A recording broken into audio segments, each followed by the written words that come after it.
So we have our parts here now to rebuild this clutch on this PTO. We're going to replace everything that's on this board here. You can see these plates are burnt a little bit, but like we discussed earlier on, the clutch discs themselves are not all that bad. This one's burnt a little bit. But it's not, there's not much material missing on this. Now, we got the cart a little ahead of the horse here, but we had some issues with that clutch earlier on, so that's why we just dove right into it feet first without diagnosing some of the other stuff as far as how much material we had in axles, transmission, and hydraulic system. So what I'm hoping they changed filters on this, just going off what the display was saying in the cab. We might have a bad sending unit, filter restriction sending unit. So we're gonna get this clutch put back together here now and see if we can't dump it back in tractor. We're gonna have a little trouble lining this up. I've just gotta think a little bit, but it might take a little bit. So this is the material that I cut that bushing from, the tube that I welded in rather. I've got some other random pieces of DOM here that was left over from other projects. I think this one is a 2-inch ID, and this one here is, boy, it's about where I need it to be, judging by the thickness of that, or the outer diameter of that actual bushing that was in there. This is a little heavy. This is 1 inch, and boy, it's probably closer to 2 inch than it is 1 7/8 inches. And then this is a thicker wall piece of material here, and this is right at about that 2 inch. So I didn't want to wait around for a bushing, so we just slammed one of these guys in there. So all right, let's get after getting this guy back together.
so we've got this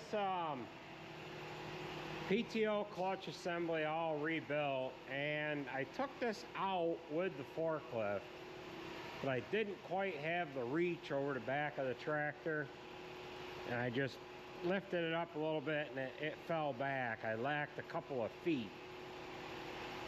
So we're gonna set this in with the crane, and I'm not sure if I've got maybe too much strap height here.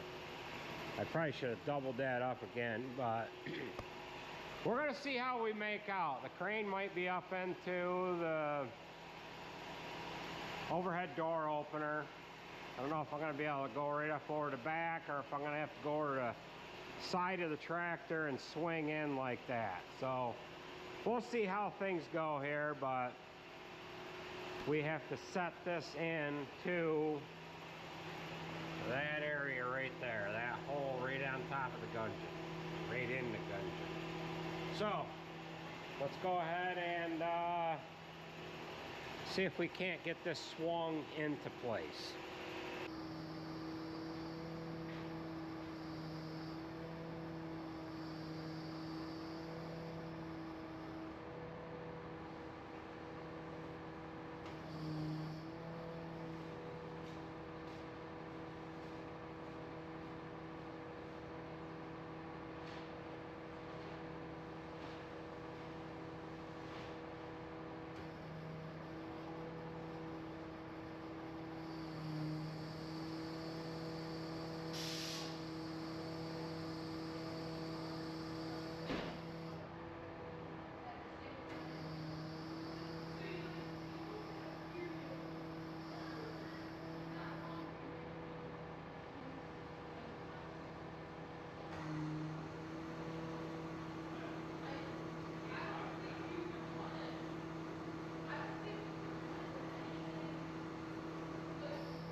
watch it, you're near that opener.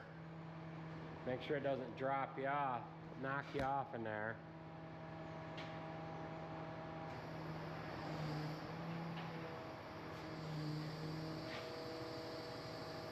Alright, suck that in farther.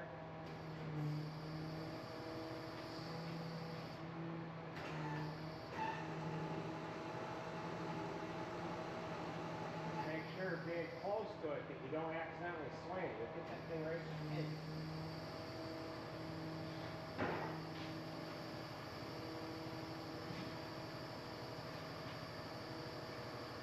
Perfect.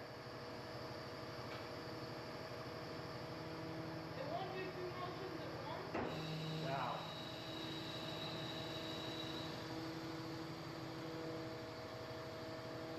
I'll have to pull outside before we swing it, but I can hook this.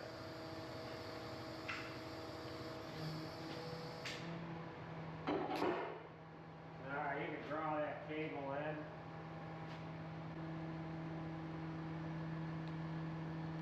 Go up with it. Alright, you're good now. Now it'll wrap the cable. The sensor gets kicked in that cylinder.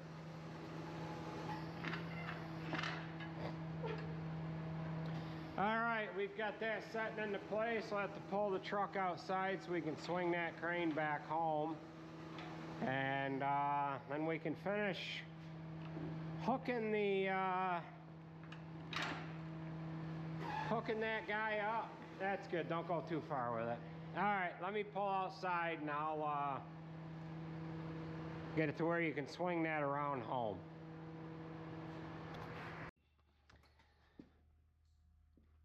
Alright, so we've got this guy setting in there. We'll just go ahead and get it fastened down. The other day I ended up fixing this mount for the steering lines. This stud here was broke and we ended up welding a new attachment bracket on there to hold them hoses in place. So we'll get this hooked up, bolted in, hooked up, and then we'll go through a couple of the grease zerks that the guys haven't been getting on this tractor and get this rolled out the door here. So let's get to it. Alright, we've got everything back together. We've got to put the shroud on yet, but we're gonna start this up, let it run. Then we're gonna raise the blade up and down. Let that oil get into that PTO. We'll raise this up and down. See how we did with getting that. We've repaired the pinhole on this bracket here. And we just want to make sure we got it at the right height. So when we raise it all the way up, both sides should stop in the same spot. Down.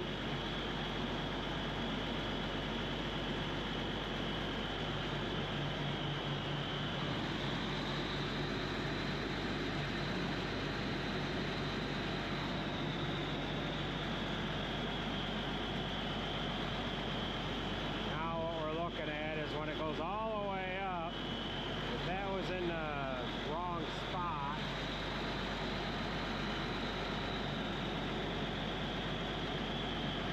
that wasn't positioned right, it would cock itself.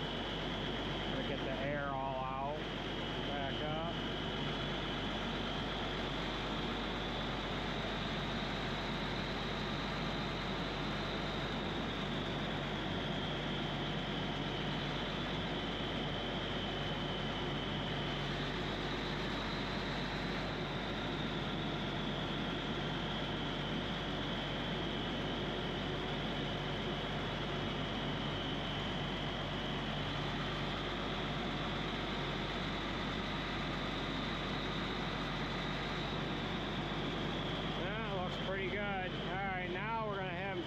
PTO on, go down again. Now we'll have them turn the PTO on. Turn PTO on.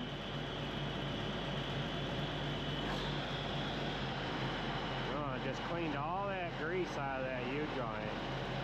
Good thing we weren't standing there. So that shaft spins over the top of the rear end, comes back to the drop down box here.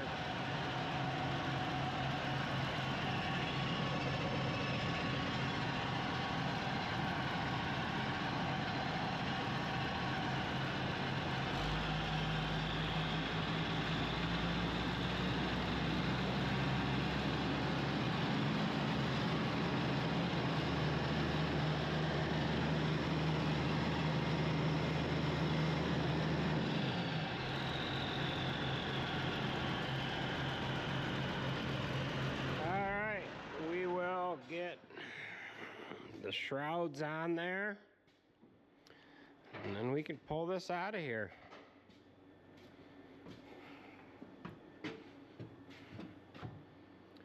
Clean the grease out of that U-joint good like. That spit it everywhere. So,